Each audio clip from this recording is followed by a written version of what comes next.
Bu Ramizanda Qazanmighan Sawablar. Aptori, Abduweli Ayup. Mehirlik Ramizan kunlarini Perizat qarindoshlarning mo'l dasturxoniga daxil bo'lib o'tkazib oldim. Ramizanda Perizatdagi ana til o'qituvchilarining o'zi chanqab tursimi, 1 minut vaqtni, biror fursatni qo'ldan bermay tirishqiniga, balalarimizning diliga ana tilni muhabbat bilan qo'yishlariga shohid bo'ldim. Musafir vatandoshlarimning birga iftorlashib, atrofliq o'ylashib, yig'ilgan fitra va zakotlarni qiynalib qolganlarga yetkazganlardan so'yindim. Uyg'ur mushundaq qarindoshlarga fidokorlikda, fikr va harakatdagi o'mlikda Uyg'ur barni tang ko'radigan, yo'qqa birlikda chora qiladigan fazilati bilan qadrdon. Hayitning birinchi kuni Gheyret tuyg'ular ichida do'stlarning salomlarini qaytarib, tabriklarga javob berib, xushal bo'lishga tirishib o'tib ketdi. O'ltirib, bulturqi Ramizon bilan selishtirib qoldim. Payg'ambarimiz 2 kuni o'xshash o'tgan musulmonni ziyon ichida deb o'ylanishga da'vat qilgan ekan. Menmo 2 qatimliq Ramizonning farqi haqida o'ylanib qoldim. 2018-yildagi Ramizanda men İstanbulda edim. O chaqda biz bir guruh tashkillab Uyg'urlarning 2015-yildan buyangi dardini, kechmishlarini va guvoh bo'lgan zulmlarni tekshirib chiqqan edik. Natijada muxbirlarni tegishli paket, loyiq guvohchi va yetarli ma'lumotlar bilan ta'minlab, Uyg'ur fojiasining quloqlarga anglanishi, yig'inlarda munozir qilinishi va parlamentlarda muzokara qilinishiga sharoit yaratilgan edi. 2019-yil Ramizanda Perizatda bo'ldim. 1 oy yemay ichmay, attigan soat 4 bilan suhurliq yegancha, akşam saat 10 ga yaqinlashgacha chidab Allohning rizosini qozonmoq bo'ldim.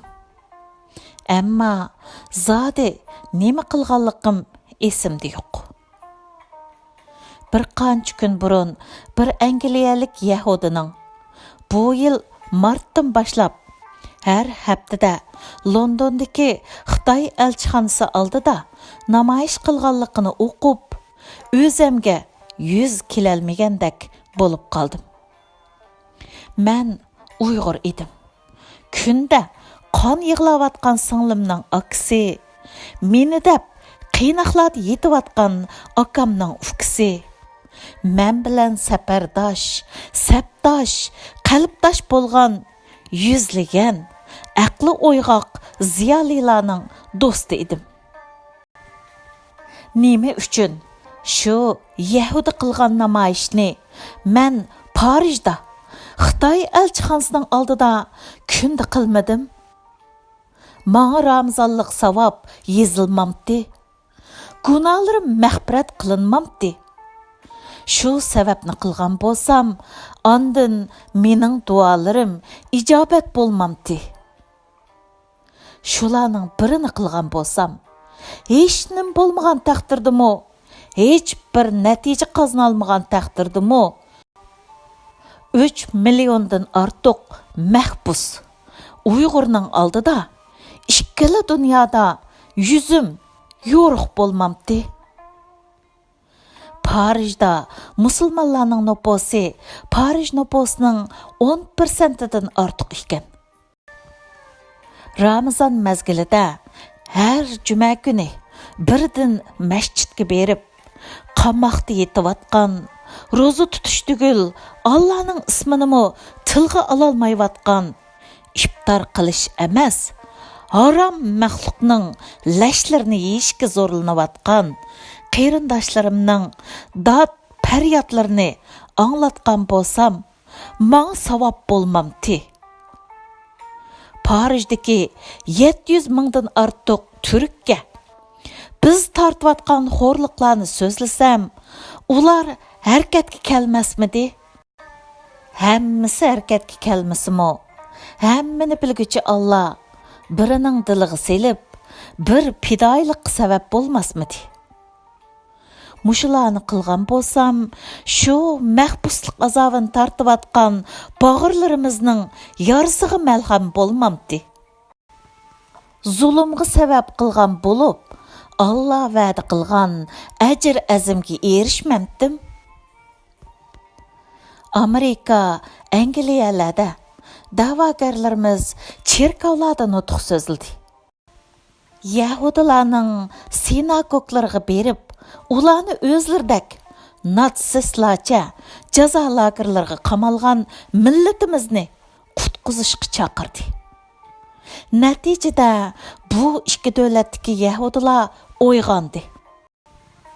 Fransiyada yahudilar Amerikadan qolsalar eng ko'p davlat ekan. Nima uchun men shu yahudi tashkilotlarini izlab, dardimizni aytib boqmadim? Nima uchun cherkovlarda zolim Xitoyning fashistliklarini fosh qilmadim? Nima uchun zulmga sukut qilgandek ro'zamni tutib, duoni qilib yotdim? Tövbe. Men nima uchun Fransiyaga fransuz bo'lib bilish uchun kelgandek o'zimning g'imini yeb, hayotning dishvochiliklariga petib ketdim? Bulturqi Ramizanga selishtirib o'ylasam, bu Ramizanda bo'shab qaptiman. Apqashda gaplarga, tuturuqsiz ishlarga bo'g'niqib yuribdiman. Әмілі әркетімнің, қылған әмәллерімнің тайны yo'q болғач, үмітләнгідәк нәтиже қазанмаптымын. Адам, zulm көріватқан қеріндашлар көп болған ердің. Zulmның авазы құлақлаға аңлынып тұрдыған мәнбәләдің. Мәзлум чырайлағы yüzлініп яшайдыған мойыттың йырақлап кәссе, өзі білән болып, öz g'emining ko'yida qoladigan o'xshaydi. Ey Allah, gunohlarimni mag'firat qilg'aysan. Ey Allah, mazlum millatimizning dardidan yiroqlab, öz xiyolimga parvona bo'lib yashashdan, o'zimning ko'michiga cho'q tortib, xo'rliqning cho'g'dallarida to'lg'inayotgan qarindoshlarga beparvo yurishdan saqlag'aysan. 2019 yil 5 iyun Parij.